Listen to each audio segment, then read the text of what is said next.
के जो हालात हैं उनके साथ लिंक्ड है, बल्कि वो आपकी जो सिमत है ना वो पॉलिटिकल और सियासी वो सारी चीजें उसके साथ लिंक्ड है। अब लाहौर हाई कोर्ट की चीफ जस्टिस साहिबा हैं जो आई हैं, जिनसे मुतल्लिक आपको पता, आपने भी आवाज उठाई थी, डेफिनेटली आपने एक असूली आपका मौकफ था कि यार जूनियर क्यों बना रहे हैं आप, तीसरे नंबर से उठा के जो दो सीनियर है वो कहाँ जाएंगे, क्योंकि ऐसा प्रेसिडेंट हुआ नहीं कभी अदलिया में, लेकिन वो पहली दफा हुआ। तो वो खतून जो चीफ जस्टिस है वो बना दी गई हैं। इस वक्त आपने भी कहा था कि फड्डा पड़ेगा, बहुत से लोगों ने भी कहा था फड्डा पड़ेगा, हसन अयूब साहब बड़ा बाकायदा इसके ऊपर आवाज उठाते रहे। अब वो फड्डा पड़ गया है। वो जो चीफ जस्टिस साहिबा है ना वो ट्रिब्यूनल के ऊपर डट गई हैं, वो कहती जी ट्रिब्यूनल चेंज नहीं करना मैंने। वो 8 जो जज हैं ट्रिब्यूनल के, जिनको जस्टिस शहजाद मलिक लगा के गए थे और जिनके ऊपर एतराज था इलेक्शन कमीशन को भी कि आप नहीं लगा सकते, ये हमने लगाने हैं, हम लगाएंगे, हमारी मर्जी से लगेंगे, हमारी अप्रूवल के बगैर नहीं लग सकते। लेकिन उन्होंने फिर भी उनको काम करने का की इजाजत दे दी थी। अब वो जो जज थे वो कर क्या रहे थे कि उनको अगर देखा जाए तो वो एक तासुर ये मिल रहा था नून लीग की तरफ से भी कि वो उनके हल्के शल्के खोल रहे थे, मतलब खतरा था उनके लिए। बाकी वो मैं ज्यादा बात नहीं कर सकता, अदालती मामला है, फिर मुझे कंटेम्प्ट का नोटिस आ जाएगा, मैं तो पाकिस्तान में बैठा हुआ। तो अब वो काजी साहब ने कहा था कि जो चीफ जस्टिस डेफिनेटली नहीं आएंगे तो उनके साथ इलेक्शन कमीशन बैठे मुशावरत से मामला हल कर ले, अगर नहीं होगा तो फिर हमारे पास आ जाएंगे, फिर हम करेंगे। अब वो चीफ जस्टिस साहिबा कहती हैं कि ये आठ के जज वही रहेंगे जो शहजाद मलिक साहब लगा के गए और यही काम करेंगे, इलेक्शन कमीशन का वो मौकफ नहीं मान रही। अब यहाँ पर जो है वो मामला, अब आप मुझे बताएं कि आप इसके ऊपर क्या ये थ्रेट नहीं है मरीम नवाज साहिबा की हुकूमत के लिए, क्योंकि उनका सबसे पहले उन्हीं का हल्का खोला होगा। ये थ्रेड इसलिए है ना क्योंकि नजर आ रहा है ना, मैंने आपको बताया ना कि पाकिस्तान और पाकिस्तान के सिस्टम की नाकामी जो है वो इमरान खान की कामयाबी है। और उसमें इस वक्त अगर देखा जाए, हमें कहते वक्त थोड़ा सा अच्छा तो नहीं लगता, लेकिन पूरी की पूरी सपोर्ट है अदलिया की इस वक्त उनको। मरियम नवाज अगर 3 महीने में वो चीजें कर गई हैं, या पंजाब की हुकूमत 3 महीनों में, आप अंदाजा करें कि जो इस वक्त पंजाब में हो रहा है वो कौन से सूबे में हो रहा है, मुल्क के कौन से हिस्से में हो रहा है। आईटी यूनिवर्सिटी से लेकर कैंसर हॉस्पिटल से लेकर, ये कुछ छोटे प्रोजेक्ट। फिर आप गली मोहल्लों की सफाई से लेकर, गलियों की असाइश से लेकर, सफाई से लेकर, आप कोई चीज करें, बच्चों को ट्रेनिंग से लेकर, बच्चों को स्कूल कॉलेज और यूनिवर्सिटियों को लेकर, अस्पताल जो है अपग्रेड करने से लेकर, डॉक्टर ऑन व्हील से लेकर, फील्ड हॉस्पिटल से लेकर, कौन सा ऐसा काम है जो मरियम नवाज नहीं कर रही।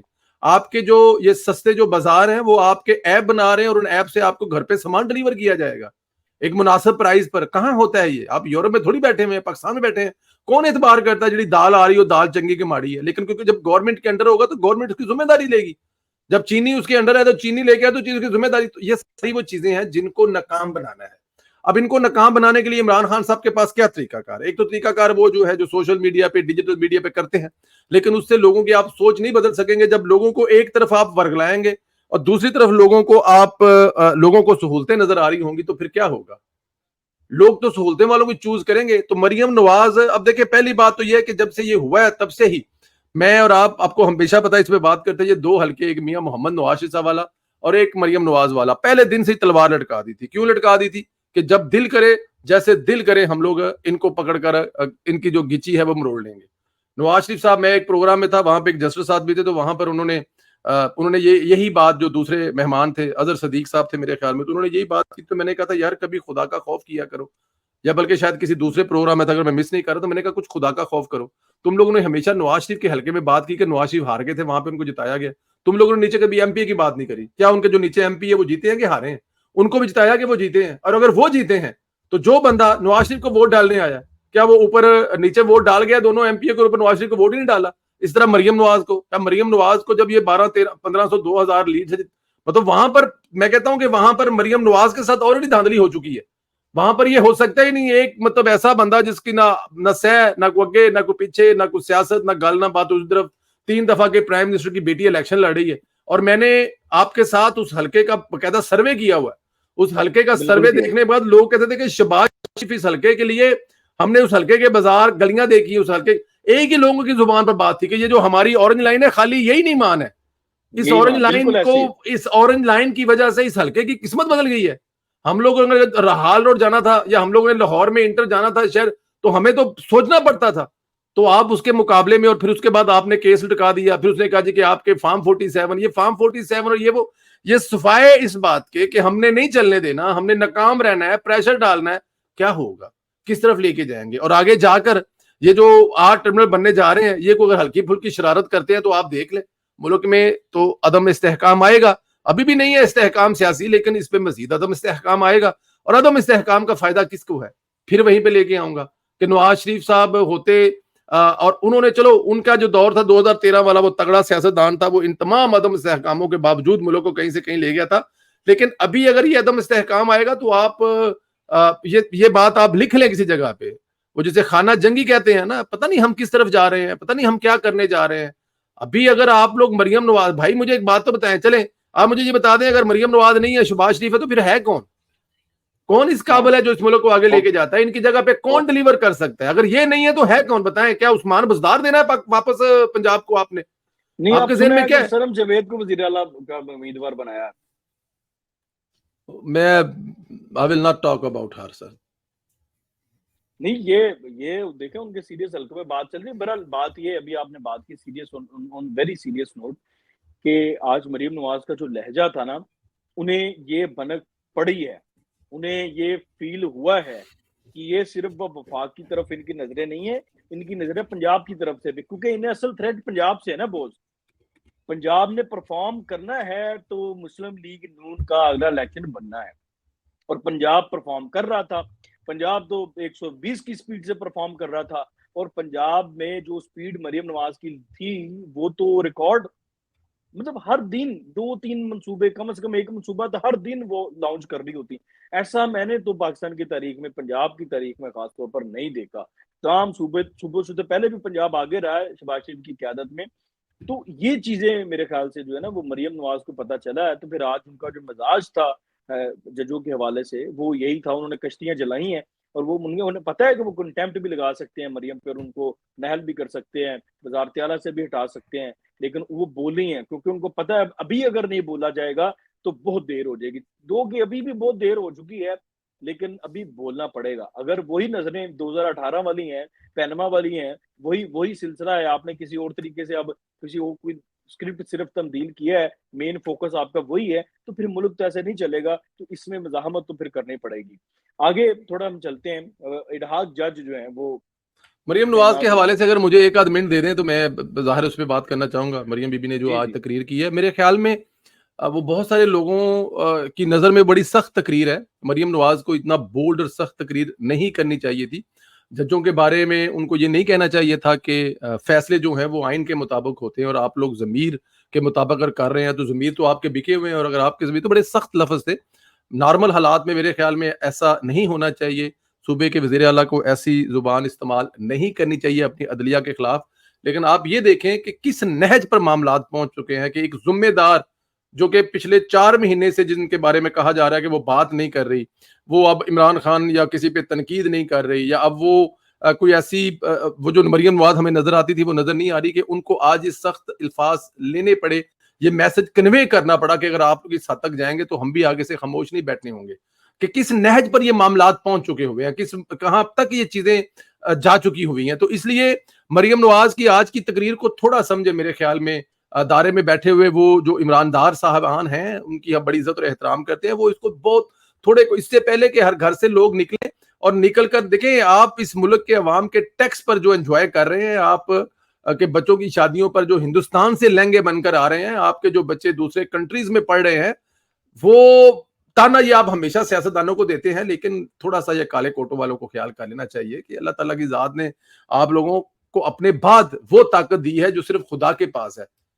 आपको जिस मनसब पे बिठाया है उसका ख्याल करना चाहिए, वरना आज मरियम बोली है, कल जो है वो सिंध वाले भी बोलेंगे, और परसों जो है वो केपीके वाले बोलेंगे। क्योंकि जब ये सिस्टम आगे पीछे होगा तो फिर ये सिर्फ पंजाब का नहीं होगा, या सिर्फ मरियम नवाज का कोई ऐसा नहीं होगा, फिर ये पूरे का पूरा लपेटा जाएगा सिस्टम। तो उस दिन से डरना चाहिए। तो मेरे ख्याल में मरियम नवाज ने आज जो कहा, सख्त कहा, लेकिन गलत कुछ नहीं कहा।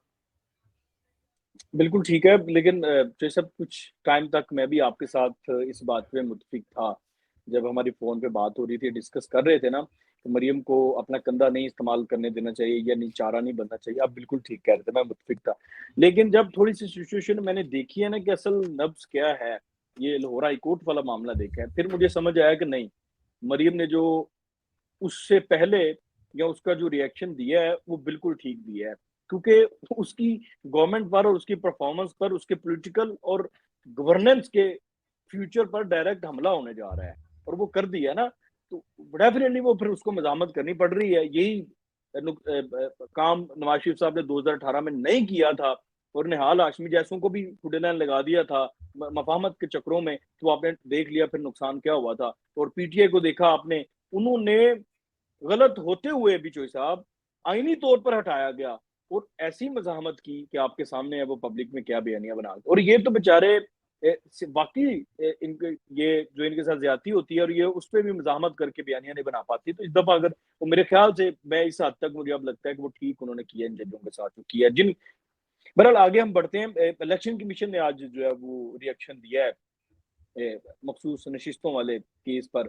पहले वो 2-3 दिन से बैठे हुए थे चुप करके, तो आज बड़ा टेक्निकल सा रिएक्शन दिया है, उसके ऊपर जरा रोशनी डाली। को प्रेस रिलीज पे आपने पढ़ी है, उसके कुछ टेक्निकल पॉइंट्स भी आपने सुने हो, आपसे वो जरा हमारे सुनने वालों को बताइएगा। उसका लुबे लुबाब ये है कि वो जो दफ्तर में काम कर रहा होता है ना, ऑफिस बॉय, पता तो होता ही है कि हैगा हरामजावे, लेकिन वो यस सर, ठीक है सर, सर ठीक है सर, सर ओके, सर ठीक, जी जी सर, नहीं सर बिल्कुल ठीक सर, और जिमें बाहर निकला कहता बड़े बॉस दी मां दी मैं ऐसी दी तैसी। बस लुबे लुबाब यही है, इसके अलावा और कुछ भी नहीं है उसमें। उन्होंने कहा जो हजूरे वाला बिल्कुल ठीक है, हमने इस पे अमल दरामद करना है, अपने अपनी लीगल टीम को दे दिया है। तो इसमें हम चाहते हैं कि आइन, क्योंकि आपने जाहिर है बहुत सारी चीजों की तशरीह कर दी है, तो हमारी लीगल टीम इसको देख रही है। किसी जगह पे हमने देखना यह है कि कोई आइन से हटकर चीज तो नहीं हुई। हालांकि आप माई बाप है, आपके हुक्म पे अमल दरामद होगा, तो वो जो लीगल टीम है वो देखेगी। अगर वो 100% आपने ठीक फैसला किया है, आपने तशरीह ठीक की है, तो हम उस पर मनोअन जो है वो आपके जो जो ऑर्डर है, जो हुक्म है, उन पर अमल दरामद हो जाएगा। और अगर उसमें कुछ ऐसी चीज हुई तो हम दोबारा आपके पास आएंगे और आपसे कहेंगे कि सर आइन में लिखा हुआ है कि अगर कोई आजाद रुकन मुंतब होके आ जाए तो वो 72 घंटे, यानी कि 3 दिन के अंदर अंदर अपनी वफादारी जिस पार्टी के साथ लगाना चाहता है, जाना चाहता है, वो फैसला करे, और 72 घंटे में फैसला करके वो जमा करवा दे। तो हुजूर जो आपने ये 15 दिन का कह दिया, ये किस कानून कायदे के तहत कब है, हम कैसे कर सकते हैं? जिसने तो 72 दिन के अंदर किया वो तो चलो ठीक है, अब 72 दिन से जो लेट, 72 घंटे जो लेट आया, उसके बारे में आपने ये फरमा तो दिया है जुबानी कलामी, आपने ये कह तो दिया है सारा कुछ, लेकिन ये किसी जगह पे हमें नजर नहीं आ रहा है इनमें। तो आपने एक जिन्होंने चीज 72 घंटे में किया वो टोटल 39 लोग हैं बस। जी, वो जो 39 लोग हैं उन्होंने 72 घंटे में किया। चलो अगर किसी जगह पे कोई ऐसा कुछ होता भी है तो बाकियों ने तो 72 घंटे में किया ही नहीं है, तो उनका क्या करना है? क्योंकि आपने कहा शायद आप उस वक्त अच्छे मूड में थे, उस दिन घर से करेले गोश्त खा के आए थे, मतलब जरा मजे नाल सी, ਤੁਹਾਨੂੰ ਭੁੱਲ ਗਿਆ ਕਿ ਆਇਨ ਦੇ ਵਿੱਚ ਤੇ 3 ਦਿਨ और ਤੁਸੀਂ 15 ਦਿਨਾਂ ਦਾ ਕਹਿਤਾ ਹੈ, ਤੁਹਾਨੂੰ ਨਹੀਂ ਯਾਦ ਰਿਹਾ ਹੋਣਾ।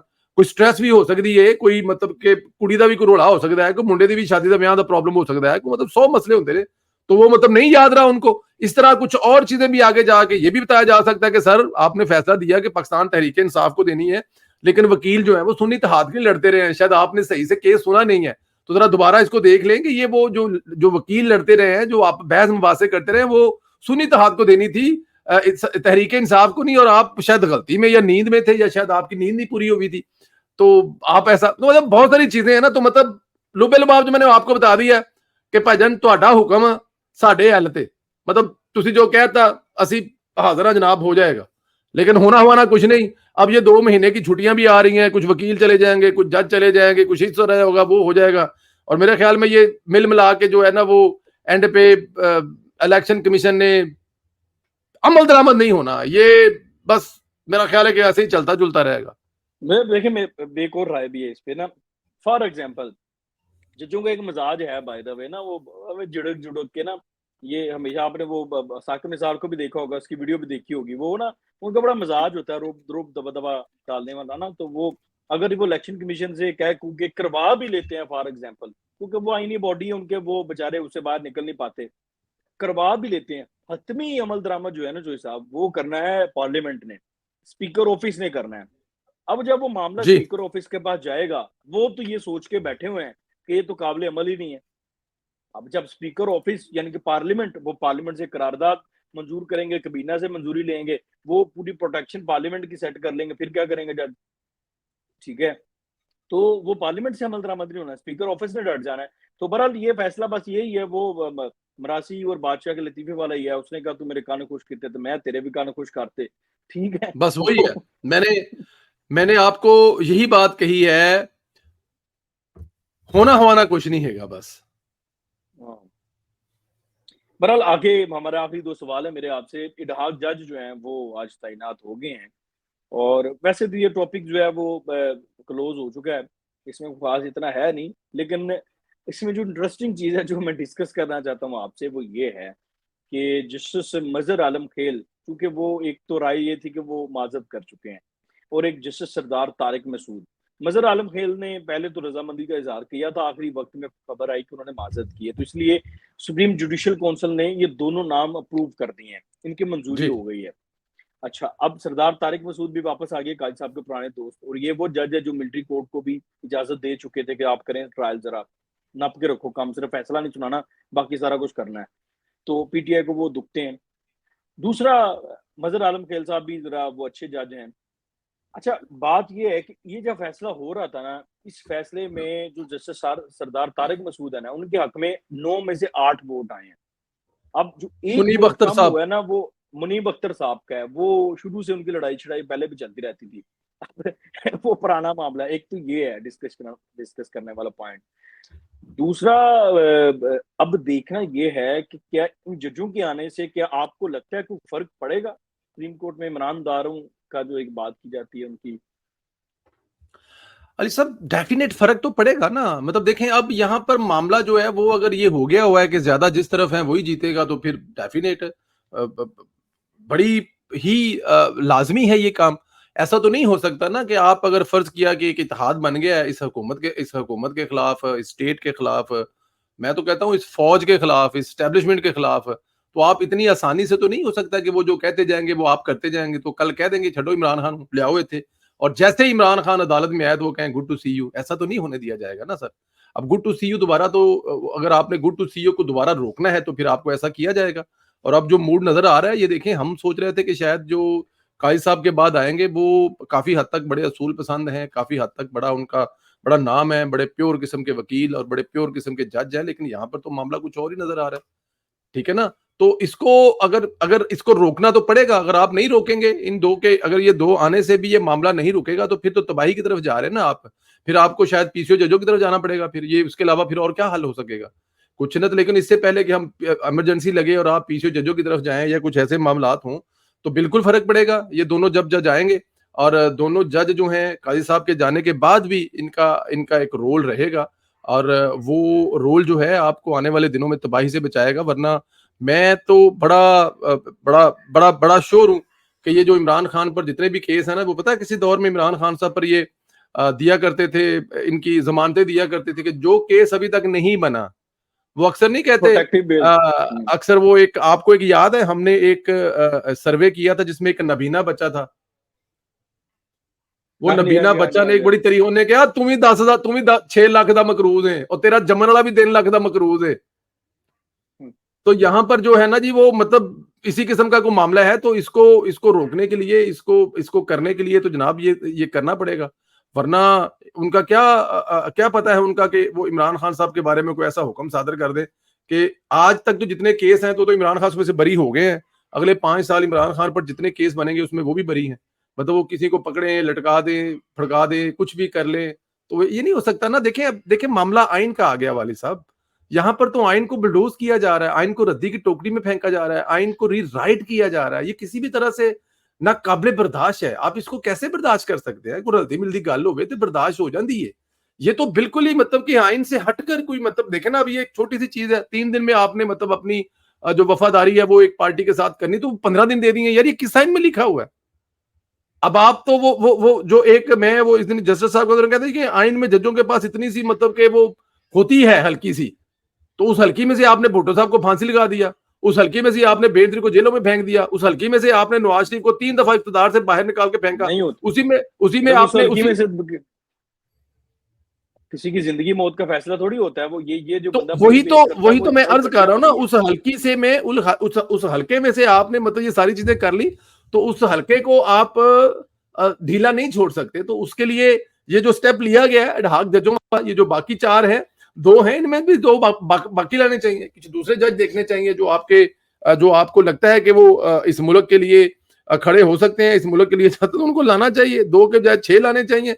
इनकी जो ये जो बड़ी अपनी अक्सरियत लेके घूम रहे हैं, वो उनको अकलियत में बदलना चाहिए सर। इसमें इसमें कोई दो राय नहीं है, और रोक रोक लिया जाएगा। मैं आपको बताऊं, ऐसा नहीं हो सकता कि ये इतने शुतर बेमहार हो जाएंगे और जो मर्जी किए जाएंगे, ऐसा नहीं हो सकेगा। इतना भी वो किसे कहते हैं, बनाना रिपब्लिक तो नहीं है, आफ्टर ऑल पाकिस्तान है, दुनिया का वाहिद इस्लामिक एटॉमिक पावर है, उसकी एक अपनी हैसियत है, जोग्राफियाई तौर पर वो जिस जगह पे है। इसको आप अगर इन इन काले पूंडों पर छोड़ देंगे तो फिर तो तबाही तबाही है। इस तबाही को तो आप बर्दाश्त नहीं कर सकते ना अली साहब। बिल्कुल ठीक है, बिल्कुल ठीक है। हमारा जो मौजू है, वो हमारा जो प्रोग्राम है, वो इख्तिताम की तरफ चला गया है। तो अब जो साहब बहुत शुक्रिया, आपने वक़्त दिया। हमारे जो सुनने वाले हैं, उनका भी बहुत शुक्रिया। उन्होंने बहुत पार्टिसिपेट भी किया, मुसलसल कमेंट्स करते रहे, अपनी राय का इज़हार करते रहे। तो बात ये है कि जी हालात जो है ना, वो जिस तरफ जा रहे हैं, वो बड़ी एक अजीब-सी सिचुएशन पैदा हो गई है। वो अब उसका नाम हम पहले लेते हुए बड़ा कतराते थे, लेकिन अब तो नाम लिया जा रहा है बाकायदा, इमरजेंसी मार्शता। क्योंकि जो लोग हैं जो समझते हैं कि पावर हमारे पास आ गई है, पावर हमने पिंडी से शिफ्ट करके अपने पास ले आए हैं, उन्हें इस चीज़ का ज़ोम है कि हमने 2018 में एक मुंतखब वज़ीर-ए-आज़म को घर भेज दिया था, और उसके बाद उन्हें इस बात का भी ज़ोम है कि हमने पंजाब में एक गवर्नमेंट आइन रीराइट करके हमज़ा शहबाज की टो चेंज करवा के परवेज़ लाई को बना के दे दी थी। उन्हें इस बात का ज़ोम है कि अब भी हम वही कुछ सब कुछ कर लेंगे, वो इस ज़ोम में इस निज़ाम को लपेटना चाहते हैं। तो इस निज़ाम के ऊपर जो साए हैं ना, उनकी वजह से बड़े खतरनाक हैं। अल्लाह करे कि जो है वो इन लोगों का कोई इलाज हो जाए, अदरवाइज़ मुल्क के लिए कोई अच्छी खबर, बहरहाल इनके लिए अच्छी कोई खबर नहीं है, मुल्क के लिए शायद कोई अच्छी खबर निकल आए। बहरहाल आप क्लोज़ कर दें, क्लोज़िंग रिमार्क्स को दे दें। अली साहब, मैं समझता ये जो है कि 70 साल से 75 साल से हम लोग यही सोचते आए हैं, या हम यही सुनते आए हैं कि इस मुल्क की तबाही में, इस मुल्क की जो